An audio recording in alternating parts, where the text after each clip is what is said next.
So nangyayari nga ngayon sa West Philippine Sea ay hindi na lang ang mga Chinese Coast Guard vessels ang sumusunod sa mga Philippine Coast Guard vessels, maging ang mga warship ng China ay pumapasok na sa ating mga teritoryo at sinusundan ng mga barko ng Pilipinas. Talagang nakakabahala paano kung mas marami pa mga barkong pandigma ng China ang bumuntot sa mga vessels sa mga barko ng Philippine Coast Guard at sa ating mga mangingisda. Hindi ba't nakakatakot yon? Ano nga bang ginagawa ng Pilipinas para mapigilan ito? Kaya naman sa Rio Horizon 3 Phase Modernization Program para sa ating armed forces ay inilatag ang mga bibilhin sa ating hukbong dagat ng Pilipinas para mapigilan ang mga ganitong pangyayari. Lalo't talagang nakakabahala ito para sa ating mga mangingisda at sa mga teritoryo natin. Kaya sa video na to, ating pag-uusapan lahat ng yan, pati na nga rin ang AFP Modernization Program at ang matinding barkong pandigma na ino-offer sa atin ng ating mga kaibigan bansa para palakasin pa ang ating Philippine Navy. Pero bago ang lahat ng yan, bumubuo tayo dito ng isang community, kaya mag-subscribe ka na sa ating channel. Pindutin mo na rin ang notification bell para lagi kang updated kung may bago akong video. Maraming salamat. Kamakailan nga lang nang binuntutan mga parikoy ng barkong pandigma ng China ang isang Philippine Coast Guard vessels. Pati na nga rin ang pinakamalaking barko ng Chinese Coast Guard ay labas-pasok sa ating teritoryo. 55 nautical miles ang layo nga lang sa kalupaan ng Pilipinas na sakop pa yan ng exclusive economic zone ng ating bansa. Pero teka, ano nga bang ginagawa ng ating Philippine Coast Guard at ng Philippine Navy? Sa kakulangan nga ng mga barko ng Philippine Coast Guard at ng ating Navy ay hindi natin mabantayan na mabuti ang mga barko kahit na nakikita ito sa mga radar na monitor ng ating Coast Guard at ng Philippine Navy ay hindi talaga ito marespondihan kaagad dahil yan sa kakulangan ng mga barko ng dalawang hukbo. Kaya naman ang offer sa atin ng bansang Turkey ay lubos na makakatulong dito sa problema na ito.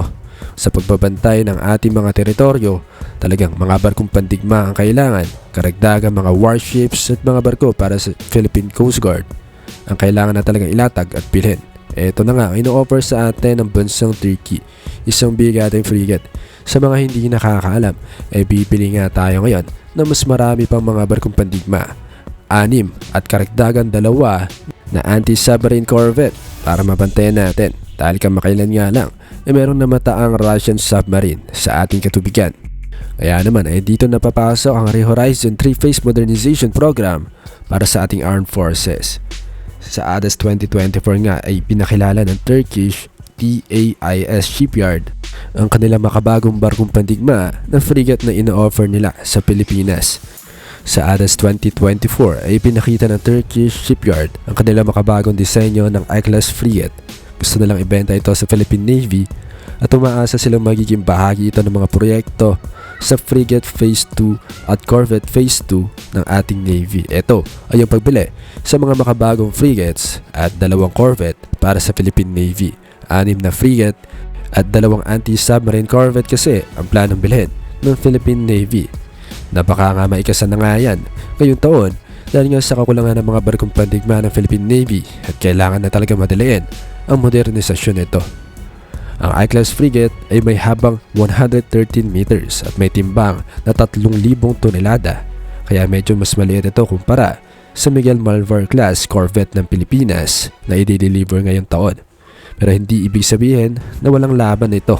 Meron itong 76mm na kanyon, Gok Dennis close-in weapon system, 8 at Maka anti-ship missile.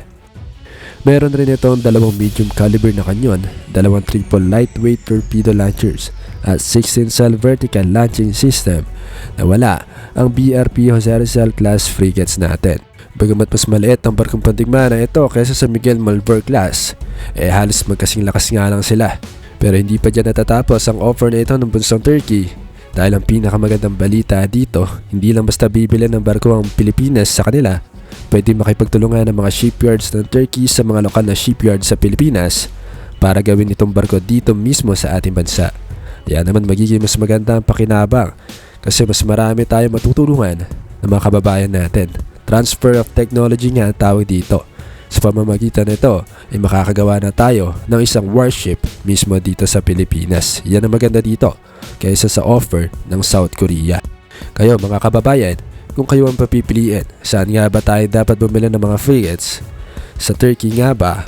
O sa bansang South Korea? Saan nga ba? Magkomento lang kayo dyan sa ibaba. Maraming salamat. Kaya kung ikukumpara natin ang offer ng South Korea sa offer sa atin ng Turkey, may advantage ang Turkey para sa atin kasi may transfer of technology sila. Makikinabang ang Pilipinas dito sa teknolohiya at magiging mas malakas pa ang ating industriya sa paggawa ng mga barkong pandigma sa future. Ang I-class frigate ay makakatulong hindi lang sa pagpapalakas ng depensa ng Pilipinas, kundi pati na rin sa pagpapalalim ng relasyon ng Pilipinas at ng Turkey. Isang malaking hakbang para sa ating Navy. Ano sa tingin mo? Magandang oportunidad ba ito para sa Philippine Navy? Comment mo na lahat dyan. At huwag mong kakalimutan mag-subscribe at pindutin ang notification bell para lagi kang updated kung may bago tayong video. O paano, hanggang dito na lang, kabayan. Maraming salamat.